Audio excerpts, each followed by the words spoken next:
Привет, все еще самоизолированные. Продолжаем сидеть дома и надеяться, что скоро все это закончится. Ну а пока мы на изоляции, поэтому предлагаем очередную пятерку фильмов от Осетия News. Будет интересно.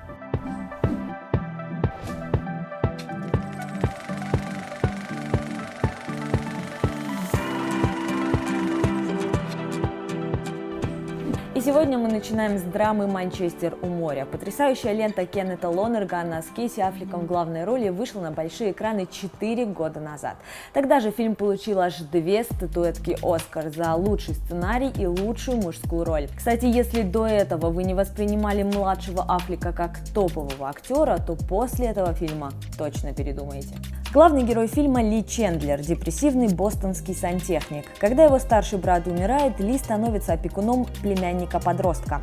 Ему приходится вернуться в свой родной городок Манчестер. Здесь демоны прошлого оживают для нелюдимого, грубого и мрачного Ли.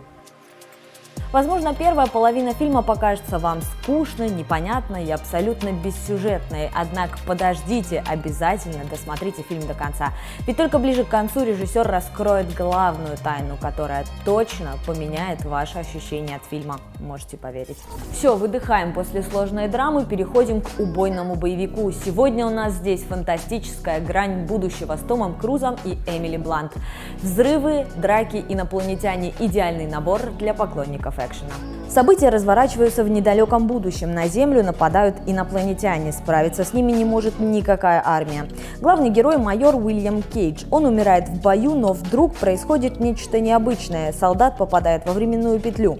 Раз за разом он просыпается в один и тот же день, который заканчивается для него боем и смертью. В этот зацикленный день он встречает сержанта Риту Вратаски, которая убивает инопланетян пачками. Вместе они используют эту временную петлю, чтобы понять, как спасти планету от захватчиков. Я ведь не солдат.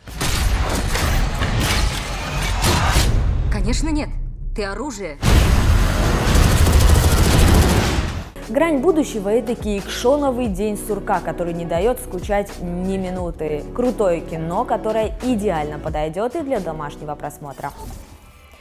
А сейчас у нас вроде бы и триллер, но не совсем. Это скорее черная комедия с помесью триллера, фантастики, ужастика и странной семейной драмы. Называется он «Я иду искать». Красавица и умница Грейс по уши влюблена и готовится к свадьбе. Ее жених неплохой малый, он из очень состоятельной семьи Лидома, которая заработала состояние на настольных играх. И вот свадьба сыграна, но вместо первой брачной ночи девушку ждет необычный обряд посвящения. Ей предстоит вытащить одну карту и сыграть с семейством в игру, которая указана на ней. Вот только Грейс выпадает худшая карта. Ей придется играть с новыми родственничками в прятки. По-твоему, мы тут в игры играем? Да, в прятки. Забыл? Этот фильм явно не для чувствительных и очень впечатлительных людей, зато отлично подойдет тем, кто любит странные экранные смерти и может от души посмеяться над дурацкими убийствами. И концовка. Вы точно это оцените. Переходим к кино про любовь. Здесь у нас старая и любимая интуиция. Многие из вас ее точно смотрели, но почему бы не пересмотреть? У нас есть два героя, Джонатан и Сара. Они встречаются в совершенно безумный день в Нью-Йорке, и их ужасно тянет друг к другу. И вот эти двое решают проверить судьбу. Он пишет свой телефон на банкноте, а она в книге. Купюру разменивают, а книгу сдают букинисту. Сведет ли судьба вновь этих двоих, узнаете в фильме. «Интуиция» может не самое жизненное кино, но точно одно из самых романтичных. Для просмотра со второй половинкой подойдет идеально. И закончим мы комедией. Сегодня здесь будет уморительная, ироничная итальянская лента, которая будет актуальна для любого жителя России.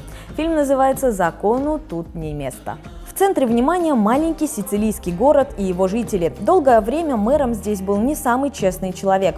Люди настолько устали от коррупции и беспредела властей, что наконец выбрали себе нового мэра. Он обещает быть честным и исполнять все обещания, которые дал людям, дает слово бороться с коррупцией и вообще со всем, что противоречит закону. Вот только совершенно неожиданно сами люди оказываются не готовы к честности власти и таким кардинальным переменам. Теперь горожане готовы сделать все, чтобы сместить честного мэра и вернуть старого. Разрешение на продажу овощей и фруктов кто тебе выдал? Мой отец. Тонкая и ироничная комедия точно повеселит вас, а некоторые ситуации напомнят реальную жизнь. Посмотрите обязательно, это прям актуалочка. На этом все. Пишите в комментариях, что вы успели посмотреть на самоизоляции, и обязательно делитесь своими любимыми фильмами.